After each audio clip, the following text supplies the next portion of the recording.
Thus, for opening a sutra, the unsurpassed profound and wonderful Dharma is difficult to encounter in hundreds of millions of aeons. I now see and hear it, receive and uphold it, and I vow to fathom the Tathagata's true meaning. The Wonderful Dharma, Lotus Flower Sutra, Volume 14, Chapter 22, The Entrustment. Sutra.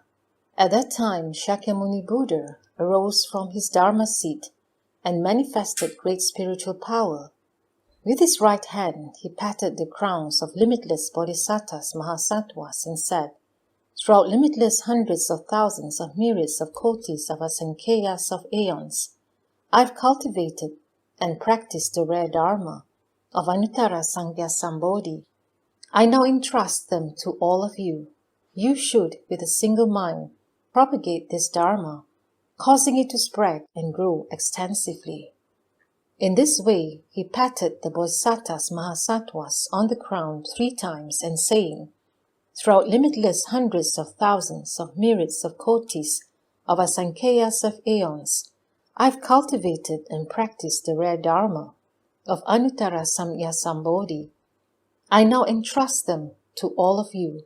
You should receive, uphold, read, recite, and vastly proclaim this Dharma, causing all living beings to hear and understand it.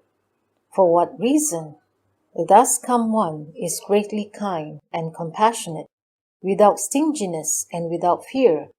He is able to give living beings the wisdom of the Buddha, the wisdom of the thus come one, and spontaneous wisdom. The thus come one is a great giving host to all living beings. You should all accordingly study the dharmas of the thus come one and never be stingy.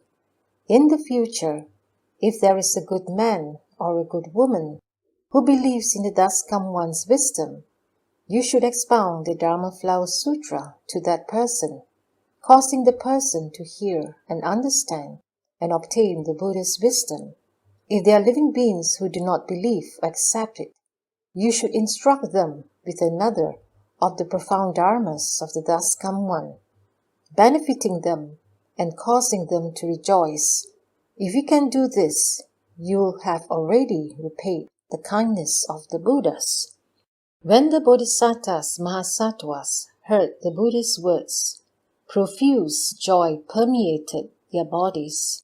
With increasing reverence, they bowed their heads, placed their palms together, faced the Buddha, and said in unison, "We shall reverently carry out the World-Honored One's command.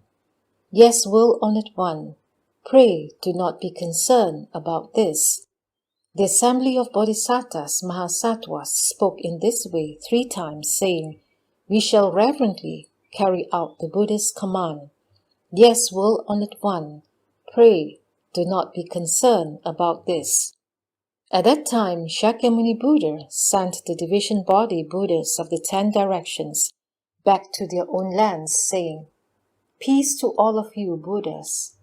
Let the stupa of the Buddha many jewels be again as it was." As he said this, the limitless division body Buddhas of the 10 directions, seated on lion thrones beneath jeweled trees, the Buddha many jewels, superior conduct, and the limitless asankheyas of bodhisattvas in the great assembly, Shariputra and the other hearers, as well as the fourfold assembly, and all those in the world, the gods, humans, asuras, and so forth, hearing the Buddha's words, all rejoice exceedingly.